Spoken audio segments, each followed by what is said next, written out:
Action!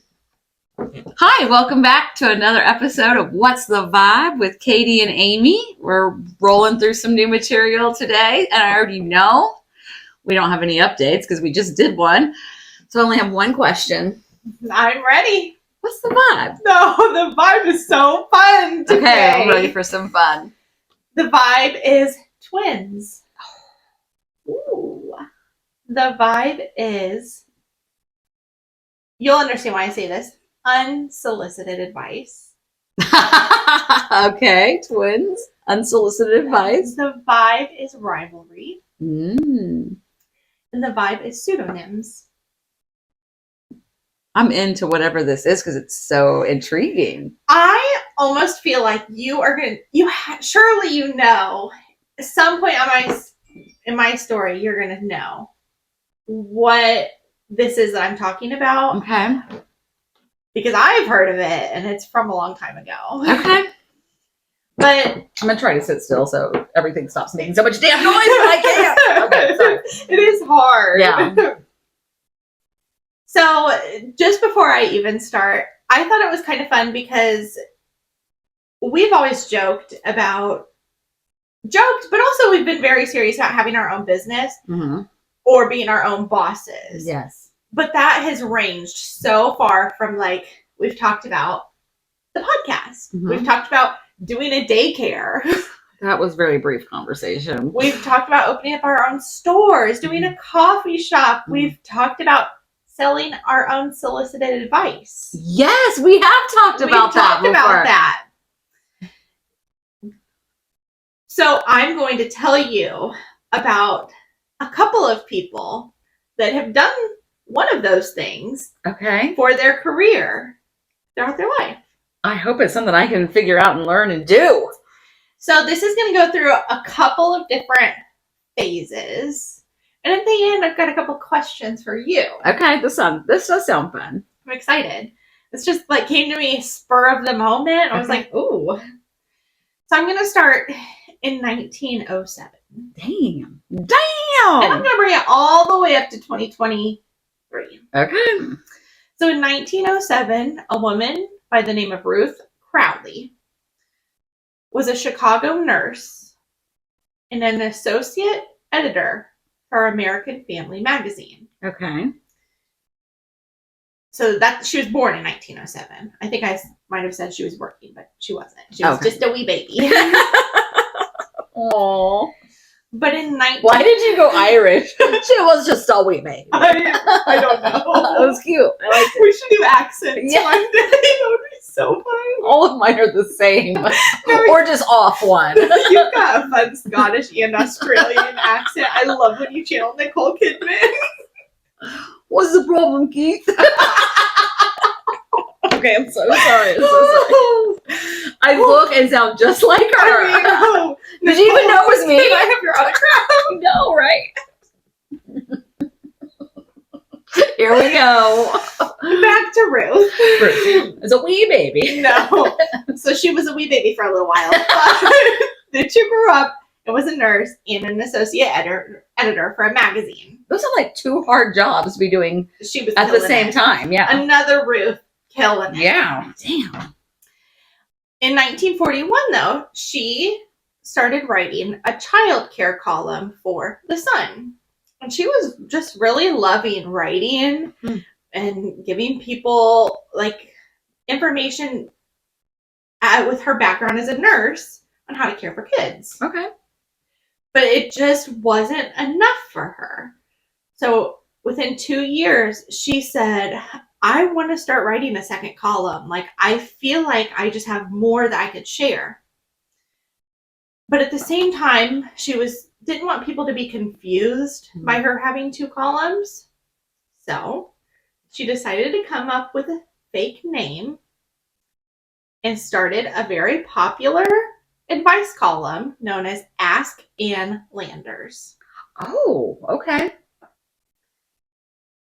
Now, at the time, she kept her identity as Ann Landers a secret from everyone except her children. Okay. So, as far as anybody was concerned, her co-workers, anybody that read the child care column, anybody that she worked with, she was Ruth, she had nothing to do with it.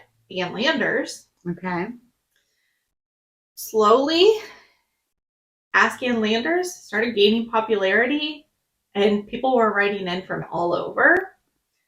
And Ann Landers herself was a national and cultural icon. Yeah. Not Anne, even though Anne is the same person as Right. Ruth. In 1954, Ruth added another thing on her plate, and she began hosting a TV show called All About Baby. This was a daytime TV show. The episodes were about 15 minutes long. I tried to find one, but apparently there's only 3 episodes still existing today. Oh, wow. And they're like on tape in a lot at Universal or something. Oh, like wow. That. Like, okay. Yeah. But all at the same time, she was still like, her focus was ask Ann Landers. Ask me some advice and I'll give it to you. Okay. Sadly, in 1955, at the age of 48, Ruth passed away. What? Dun dun. Dun dun. Wah, wah. Too soon? Too soon. From what? 48 years old? It's a wee baby still. She was still a wee baby. Damn. I just wanted to share that little bit of information about Ruth because she created Ann Landers. Mm-hmm. She's the one that came up with that. But I want the story to be about Ask Landers. So when Ruth passed away... You want it to be about what? I wanted it to be about the advice column. Okay. Ask Ann Landers. Is the name of the column. Okay. You just said Ask Landers? I thought I said Ann Landers. Whatever. Rewind the tape. But I want the story to be about Ask Landers. Okay. Ask Ann Landers. Yes. The column, just because... Is this when her twin shows up? What is going on? Okay, sorry. Just because Ruth was done, the column was not. I'm sorry, I killed your... I totally stepped on your moment. Yeah, I really tried to get it out, and you're like, wait, her mysterious twin? But then you persisted. That's what did you say? Just because Ruth was done, Ask Ann Landers was not. I'm so sorry. I'm sorry, when I have a good idea, just like open the door. I can't let it go. Yeah, no, I'm proud of get it out. I'm proud of you. No one's gonna stop me. Because it was the final attempt when I was like, damn, she was trying to deliver that. I wouldn't shut up. Okay. Yeah. I'm so sorry. So, Ann Landers... Shouldn't it all be Ann Landers? For those of you listening, I'm doing air quotes. Yeah. Received 2,000 letters a day. Oh my gosh. Not text. Right. Not emails. People were buying stamps to get this. Handwritten letters. They needed help answering questions, getting advice. So, after Ruth passed away, of course her employers were like, we gotta get an ad posted. Yeah. Like, as she's being lowered to the ground, they're interviewing. So, yeah, terrible. So they actually, instead of hiring somebody, they held an in-house competition to see who would be able to take her advice column over. And on October 16th, 1955, they chose a winner by the name of Esther Lederer. Letterer. Okay. Esther went by EP. EP. It's just what she was called when she was little. EP. It's cute. A little bit of background that I want to share with you about EP. EP was born in 1918. Oh my God. And she had an identical twin sister. Actually, let me tell you this first. EP's full name was Esther Pauline Friedman. Okay. Her twin sister's full name, Pauline Esther Friedman. Oh. What were their parents doing? They just seems lazy. I mean, what? Wait, there's 2 of them? Just flip it. Just flip it. That's all they did. Oh. The girls grew up in Iowa. and attended Morningside College in the late 1930s for 3 years, which I thought was kind of cool. Yeah. While they were at college, they wrote a gossip column together for the college's newspaper. Eppie majored in journalism and psychology. Okay. So, over the next 47 years, Eppie became Ann Landers. Wow. She would very often give unpopular opinions, and as they moved out of the 1950s and into the 60s and 70s, she started giving advice in favor of things like legalizing prostitution, pro-choice on abortion, denouncing a popular atheist that was apparently big time, and was in support of homosexuality and equal rights. She became a media celebrity. Wow. Way ahead of her time. Way ahead of her time. Way ahead of her time. Giving so much advice. The atheist thing threw me off. Yeah, me too, but I didn't have time to dig into Fine. it, so don't ask questions. It's fine. Because you think she'd be like, whatever. Right. If she was supporting of everybody else having Right. choosing their lifestyle. Yeah. Interesting. I like her. I know, she's fun. Unlike Ruth, though, she wasn't like keeping her identity a secret. Like, people knew that she was Ann Landers. Okay. And she became a media celebrity. She started appearing on TV. She would go to different charity events. Like, she was doing great. Okay. She was, however, after 47 years, diagnosed with multiple myeloma. And just 6 months later, after opting for no treatment for her condition, she passed away. 2 weeks from her 84th birthday. Oh, wow.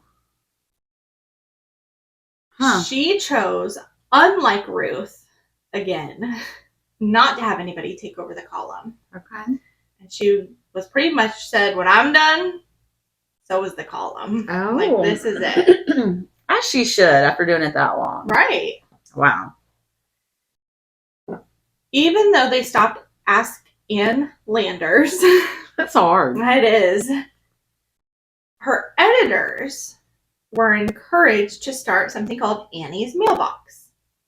And it ran from the time of her death in 2002 until 2016. And I included a little direct quote in here. And at the very first, I think, or second letter that Annie's Mailbox got, they were still sending it to Annie. Ask Annie. Mm-hmm. They said there are two of us, and neither of us are named Annie. The mailbox was named in honor of Ann Landers, with whom we both worked with for many years. Hence, it's Annie's Mailbox. After all, there can only be one Ann Landers. We simply do the best that we can to honor her legacy. Wow. So, that was kind of the end of Ann Landers. Oh. But the story is not over. Wow. Okay. Because I told you that Eppie had a twin. Right. And the vibe was rivalry. Dun dun. Dun dun. So her twin, Pauline. Let's talk about her a little bit. Yeah. So, like I said, she did that advice column with her sister in college. She also studied and majored in journalism and psychology. Oh, wow. Just like her sister. And in 1956, just a year after Ask Ann Landers was taken over by Eppie, Pauline moved to San Francisco. She called up the editor of the San Francisco Chronicle, and an indirect quote here. Perfect. Love them. She was like, hey, you know that really popular advice column?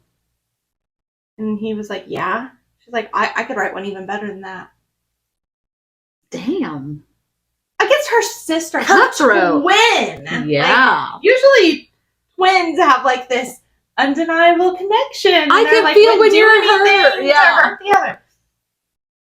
No, she was set out. She probably said she was the pretty twin too. Probably. The editor was really impressed with her confidence and, her background. And I'll tell you what that means in a minute. Okay. He gave her several letters and said, take these, write anonymous responses to them, and come back to me in a week with your letters. She went home, wrote those responses, and was back within 2 hours.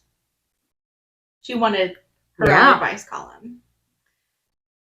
So when she had called this editor up, she had told him that she was a professional writer and had all this experience. But later, a long time down the road, she did an interview with Larry King and said, I lied to that editor. Like, I wanted that job so bad. I was never a professional writer. I didn't even have any work experience, not even a social security number yet. What? I know, isn't that wild? But he loved her. So he said, you want a column? Yeah. It's yours. It's yours. Ah. You know what they called it? This is the one I knew. I keep thinking Dear Abby. Dear Abby. Okay. Yep. Annie, Abby. Yep, Abby. Dear Abby. And to me, Dear Abby was more popular because that's the one that's in my head. Right. That's the one I knew of. Yeah. Okay. I'm curious to hear how this plays out. Right. So when she started writing Dear Abby, immediately, of course, there was tension with her and EP. I would think. They went on for years and barely spoke. At one point, and I couldn't figure out if they actually did this or not, but Pauline called up a paper in Iowa, which is where they grew up, and said, I'll give you my column at a reduced price if you don't print my sister's column. Oh my gosh. And I wish I knew if they did it, but I have no idea. Oh my goodness. But that's how serious she was. She wanted to be successful. Damn. That's so awkward. You couldn't have chosen a different career. Something. I mean, the red flag when they were writing it, maybe she wanted to do it together. And her sister was like, no, I don't want to do this with you. Because they did the one together in college. Huh. Wow. The sisters did eventually reconcile, but still, in terms of the column, things were still pretty, we're just not going to talk about it. Let's just do our own thing. But it went on to be very successful. Yeah. And again, like her sister, she would express unpopular opinions in support of gay rights, divorce in the 50s, just all kinds of things. How are these women so progressive? I don't know. Huh. That's interesting. Right.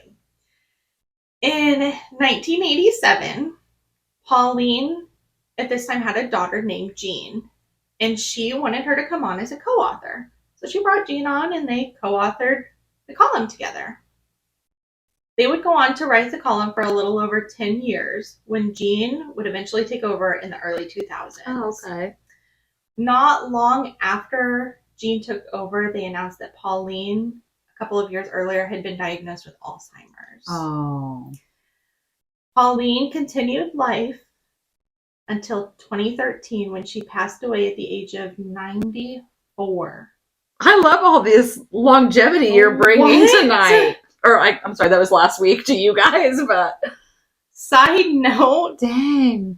Her husband was still living at the time, and they had been married for 74 years. 74 years. Could you imagine 74 days with a man? I mean, let's just decide the man. Fair enough. And then I'll tell you. I know nothing about her husband. If I can imagine it or not. That's fair. Wow. Yeah. Yeah, I am very independent. I do like to run my own show, so that would be 74 years. That's crazy. 74 years. But he had to be pretty open-minded if she was out there telling people. True. Yeah, be gay. Yeah, get a divorce. Mm-hmm. Yeah, do what you want with your body. I do love a supportive king. Yeah. So there we go. Okay, I like him. So, unlike Ask Ann Landers, Dear Abby is still being written to this day by her daughter, Jean. Oh my gosh. I don't really have any more information on the 2 advice columns, but I thought it would be so fun. I picked a couple of people that had written in. Oh, I'm so glad. To Dear Abby. Oh, I'm so glad. I was hoping you did. I'm going to read them to you, and I want to know what advice you'd give them. Oh, this is even more fun than I had dreamed. I'm ready. Okay. I think I have 4. Get my advice columnist vibe going here. I'm ready. Do you know what I titled this? Ask Amy? I give them all titles. I titled it Dear Amy. And then I put in parentheses Amy's advice column. I love it. Okay. Okay. Dear Amy, I have been married to my husband for 23 years. We are both originally from Europe. He hasn't seen his brother in 25 years, so we are planning to go on a vacation near where his brother and girlfriend currently live. My husband is willing to pay for them as they cannot afford the trip, and they will be staying with us for 2 or 3 days. My dilemma, my husband expects us all to share a 2-bedroom hotel suite. Amy, I do not know these people. I am anxious about sharing a suite with people I have never met and with whom I do not share a common language. I have expressed my unease to my husband and asked if we could have 2 separate hotel rooms. He was very upset and said it will cost more for him to arrange 2 rooms, and now wants to cancel the trip because I'm being selfish. Am I being unreasonable? Sincerely, Nervous in New York. Aw. All right. Dear Nervous in New York. This is so fun. I don't personally think you're being unreasonable. I think personal space is healthy for both you and your brother and his girlfriend. I think your husband needs to fork over the extra money and get the 2 suites and then have a great time together. Oh, yes. I love that. What did Ann say or Abby say? Abby said, Dear Nervous, because your husband feels he cannot afford to pay for 2 completely separate accommodations, tell him first you agree, but with certain ground rules. Okay. He must translate any conversations in which you are present for. This can be time-consuming and hard work. Second, you will be free to take excursions on your own if you wish. You can't be trapped there the entire time listening to conversations that are Greek to you.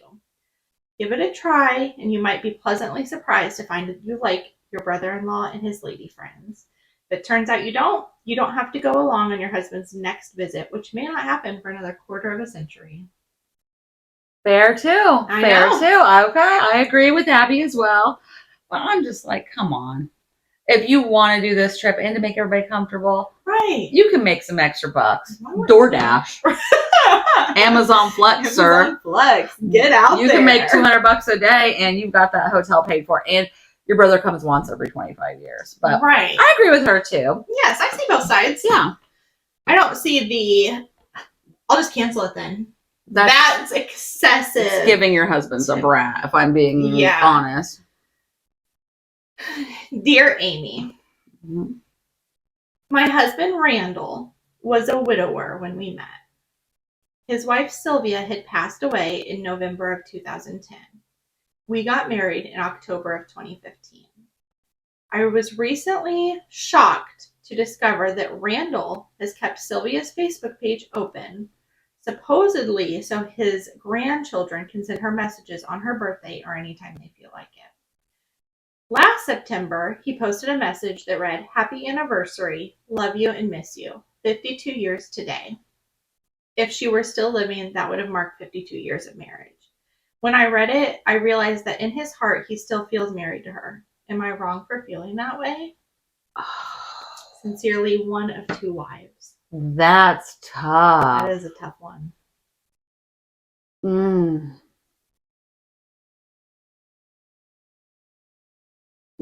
How did she sign off? One of 2 wives. Dear 1. Or dear 2, sounds like.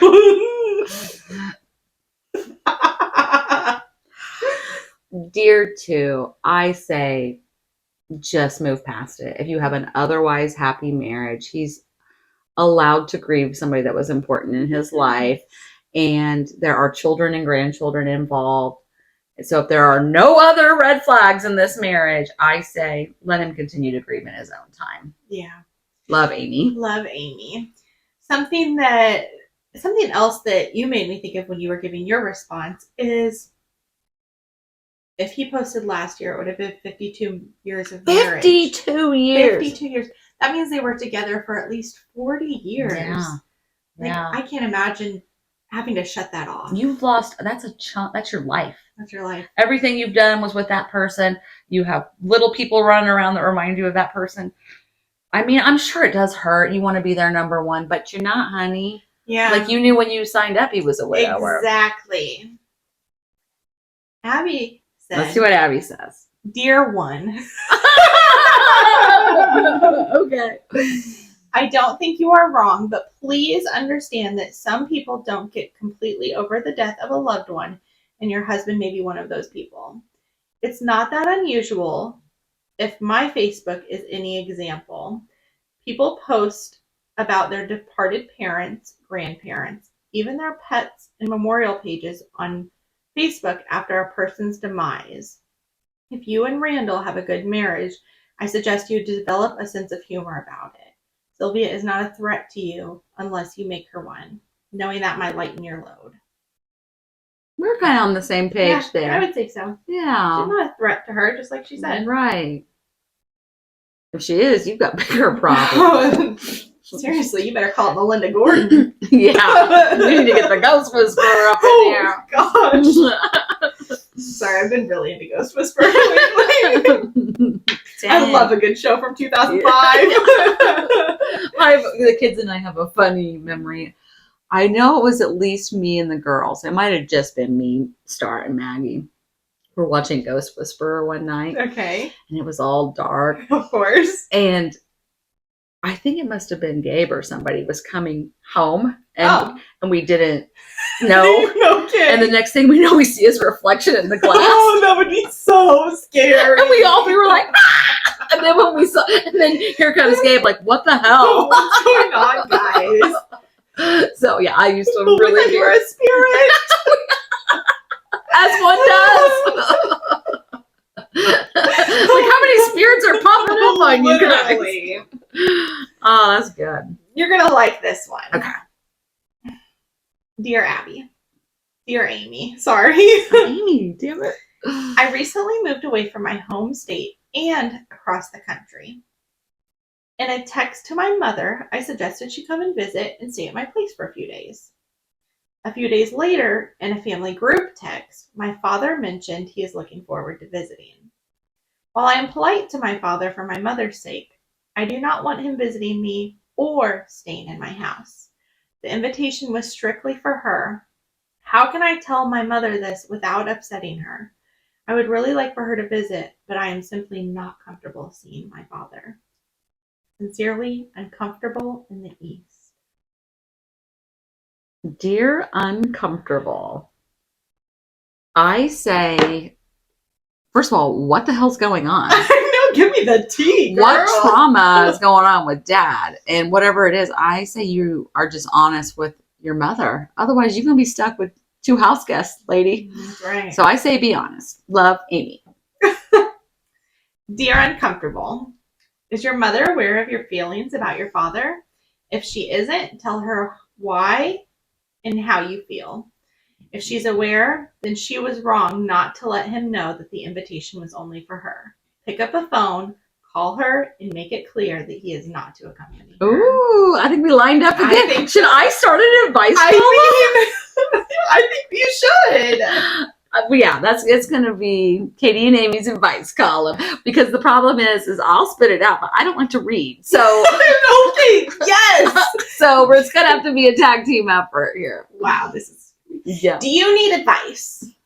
Please email us. We can messages. do a part 2. Oh, I would love if we got some questions. That would be so fun. It could be fake advice. Just make something up. Give us something to work with here. We're clearly good at it. Okay, I'm going to do one more. Okay. I had a couple more than I thought I did. Dear Amy, my son has a best friend, Earl. He has hung out with since they were 14. Earl considers me his second mother because his real mother deserted him after he graduated from high school. He has never married or had kids. I'm 76, and Earl is 55. He does small jobs for me off and on, like changing the light bulbs in my kitchen, fixing a light switch, replacing my windshield wipers, etc. He calls me off and on, and we email a lot. We both love movies and enjoy discussing them and the actors. When he calls, I know I sometimes get long-winded. Like this email. I'm sure Earl gets tired of me going on and on about my stuff. But instead of telling me he needs to go, he quietly hangs up on me. Honey, he didn't hang up on you, he fell asleep. I think it's extremely rude. I wish he would just tell me he has to go. I wouldn't be upset about that. Earl never mentions it later, and we just go on as usual. I could tell him I'm never speaking to him again if he does it again, but I need him to help with those small tasks, so I don't want to make him mad. Should I remain silent about it? What should I do? Sincerely, left hanging in California.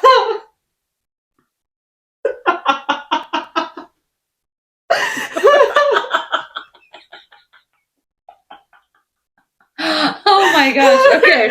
It's like,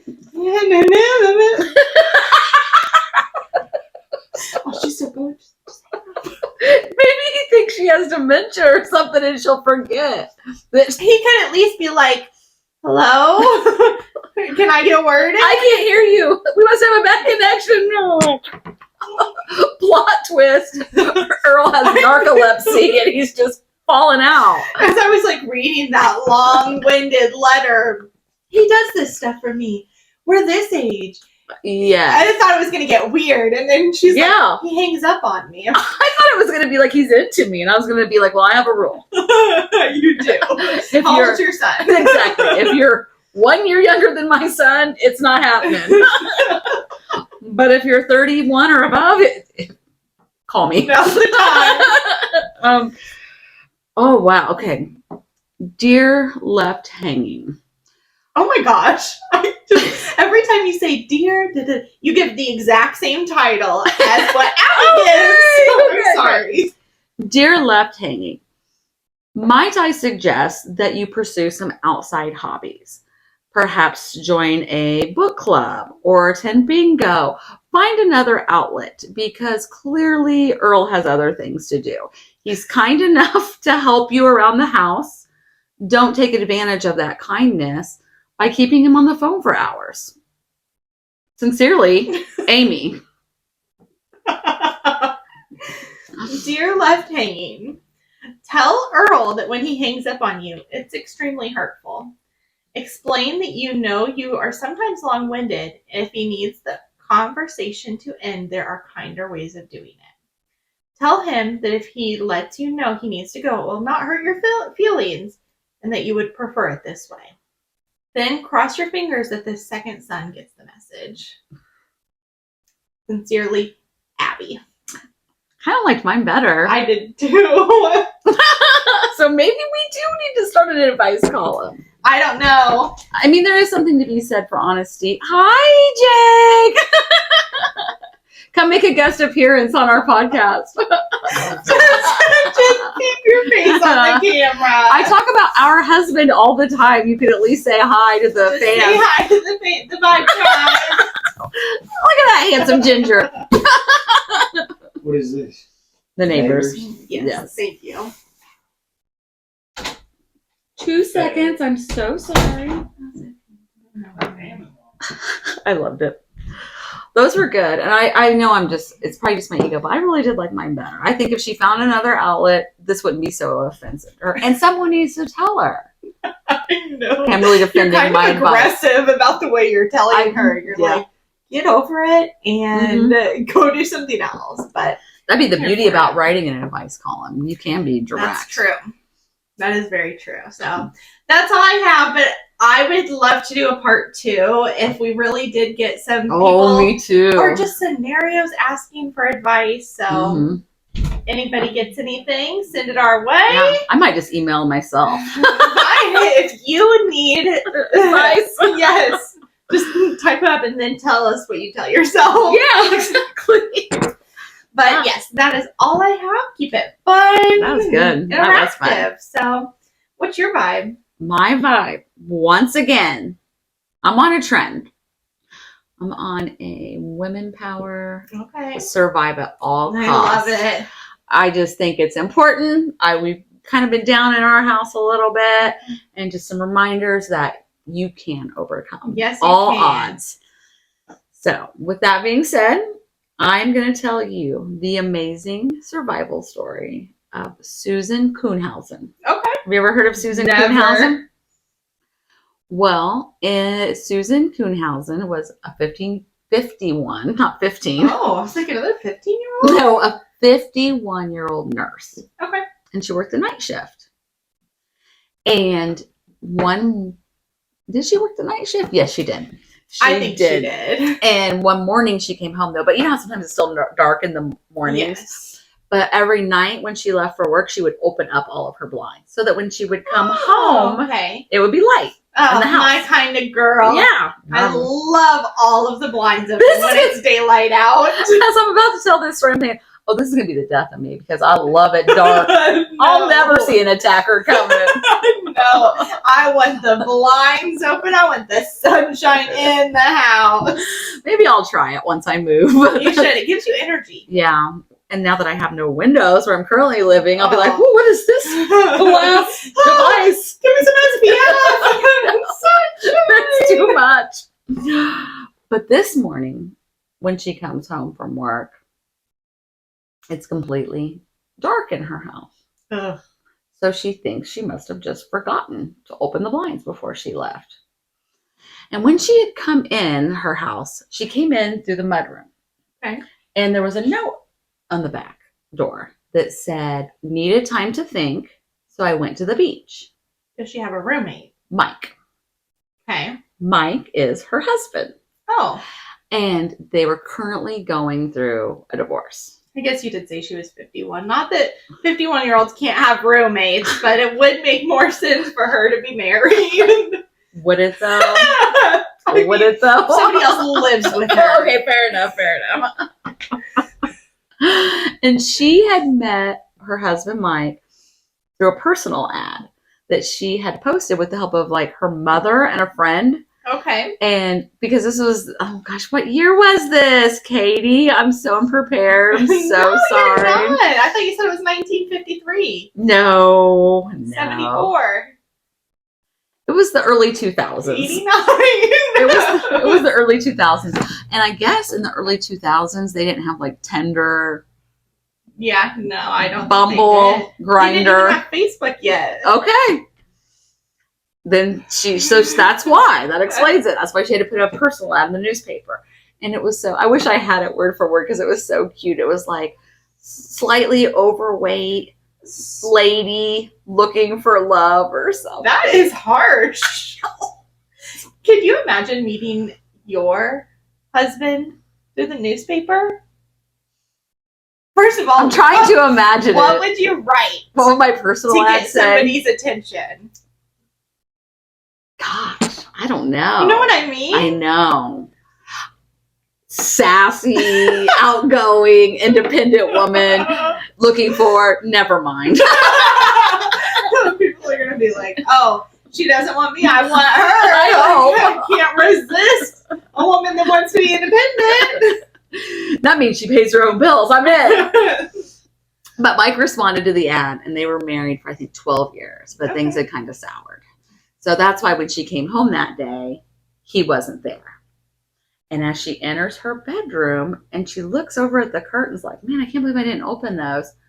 A man walks out from behind the curtain. I know. I mean, if you really put yourself there, I know. It's so bad. Oh, that's creepy just because it almost gives like bathroom. Like when you go to the bathroom and it's dark in there and you're like, there's somebody behind the shower curtain, you're not going to get me. Yes. Oh. I have looked behind my shower curtain like, you before. like trick your mind into like thinking that. Oh. I have tricked my mind so bad when I've spooked myself out that I'll be looking out the window and be like, and then I realize it's me. It's my reflection. My thing used to be, which it was mostly when I was growing up because I haven't had this since I've moved out, but when I was little, we always lived in a 2-story house. You go up the stairs at night, even if like you're just going from the kitchen, but it's dark behind you. You're like, if you don't go so fast, I'm gonna get you out. You know what I mean? Like, you better be trucking up them stairs, and that monster is gonna get you. And the more you think about it, yes, I will freak myself out. But you say that just reminds me of something that I said to Josiah. Have I told you this before? We were talking about eventually I'm gonna die. Everybody knows this. We all are. And I was telling him, like, you know, I just want you to know, Josiah, that I'll always be with you. You know, but, you know, not in the rainbows, the butterflies. I'm going to be creeping up behind you in the middle of the night whispering in your ear. He's like, Mom! that's so you. Yeah, so if he ever just hears a slight whisper, I just go, damn it, Mom! He gets a little breeze by his ear. My mom's here. Stop what you're doing. Okay, so sorry. We got sorry. sidetracked. No, that was fun.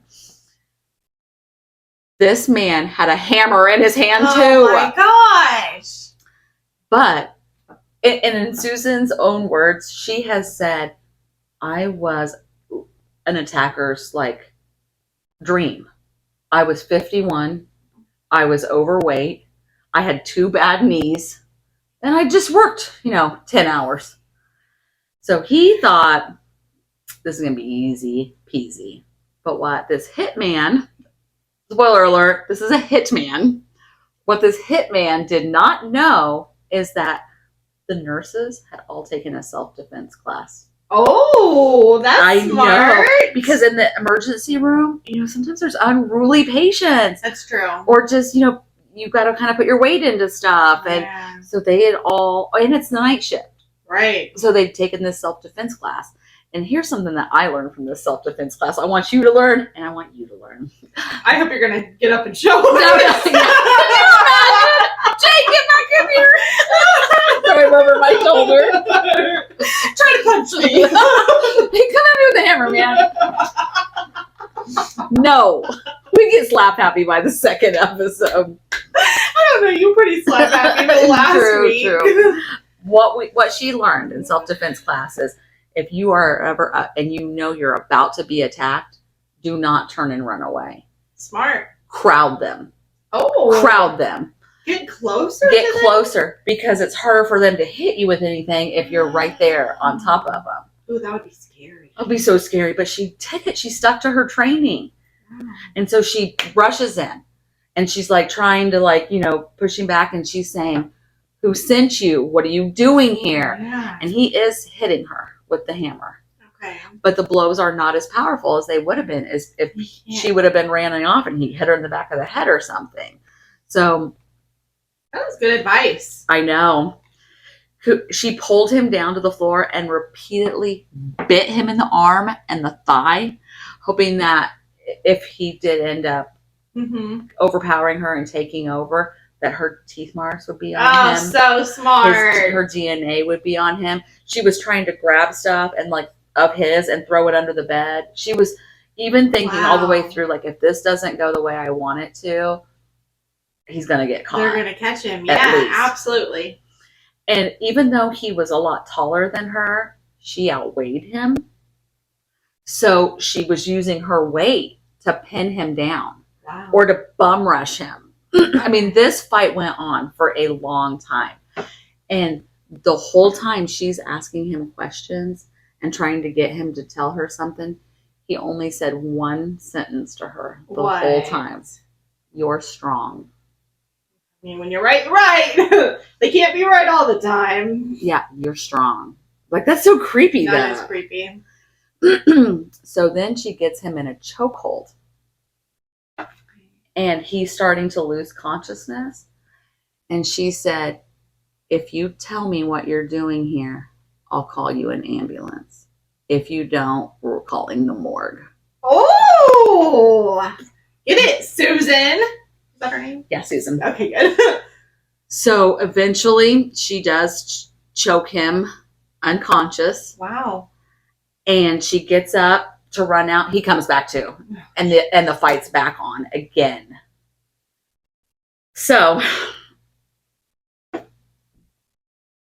basically the same thing, but this time she's on top of him and she ends up like choking him. Once she's sure he's not moving, because she doesn't want to get up again and get attacked again, she runs over to the neighbor's house. They call 911 and they get over there to the apartment. This man is pronounced dead at the scene. He came to kill her and lost his life. He's dead. Good for her. Oh my gosh. Afterwards, Susan and her neighbor are like looking through the apartment and they find a backpack. Okay. That doesn't belong to Susan, that shouldn't be there. And they turn it over to the police. And inside the backpack, they find a planner. Oh, I thought you were going to be like, it's full of money, so after he killed her, he could take it and go. You know what I mean? No, it has his day planner in it. And on the, 2 or 3 days earlier in the week, it says, call Mike. K or Kuhnhausen. I might even had his whole last name. What? So this was the hitman's backpack. This was the hitman's backpack, yes. Oh, I thought it was going to be the estranged husband's backpack. No, it was the hitman's backpack, but it linked him to the husband.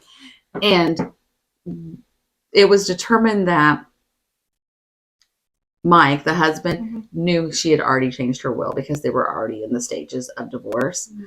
But he wanted the house. That's it? That's it. He wanted the house. Did they live in the Playboy Mansion? I'm sorry. No. What house did they live in that it was worth killing somebody over? I know. That's crazy. What? I'm sorry. I know you're really excited about the house that you're getting. Yes. If somebody said, give me that house or I'm going to kill you, what would you do? I'd be like, I'm just going to peace out and I'll fight this out in court. Here's the keys. Yeah. It's insane. 1 week after the attempted murder, police found Mike hiding in Sunnyside, Oregon. The following day, Susan officially filed for divorce. Good for her. He pled guilty August 30th, 2007, for a murder to hire plot, and he was sentenced to... Oh, probably 6 years. 7 years. Since in the years after the attack, Susan always felt as though somebody was watching her. Yeah, I bet. So she decided to move to a new home and spent much of her time practicing at the shooting range. Good. So come on back, buddy. Right. Believing she had to prepare if Michael ever came back. Michael, now you nor Susan got the house. Yeah. Like, what? It's insane.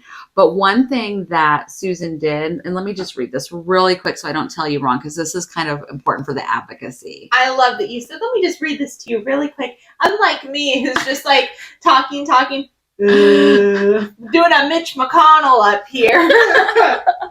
You know why you're going to love Susan? Why? Because Katie's creeping. Okay, yes. In 2017, Susan, she changed her name to Walters. Okay. Susan Walters worked with the Multnomah, I'm sorry if I mispronounced that, County District Attorney's Office in creating Case Companion, a free website dedicated to supporting victims of crimes in the area.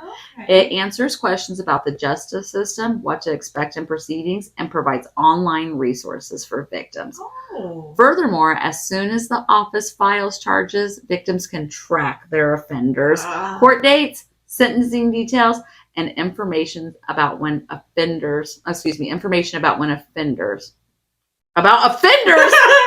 when they are released. Oh. So it's like a my case. Yes, I love for that area. My case. Yes. So it's just a story of this woman. Here's a picture of Susan, and I'm not body shaming her or anything, but she wasn't a bodybuilder or anything. This is okay. But she was still, and she was faced with a 6 foot tall man with a hammer. Oh, that would be so scary. And she still said, I'm going to fight this through. Do you know what happened to Mike? Because yes. he's been released since then, right? Well, he would have been, but Michael Kuhnhausen died at 65 years old at the Snake River Correctional Institution in Oregon. Wow. So he died while serving that time. What? R.I.P. Can he even imagine that his life was about to end anyways? Like, he should have just lived it out while he had the chance. And also, if you're capable of that, what would he have done upon release? I know. That's why I was like, ugh. That had to give Susan so much peace. Yes, I bet. So Good. I know, that's all I got. And Susan is also on an episode of I Survived. Is she? So check her out on that. Okay, well, this has been a really good, really fun episode. So, thank you so much for tuning in to this episode of What's the Vibe with Kadi and Amy. Please don't forget to like, comment, share, send it to your friend, subscribe. Send us some questions, something that you need advice on, so we can. We're ready. Clearly, we're amazing at it. I think it was so fun. And other than that, I think that's the vibe.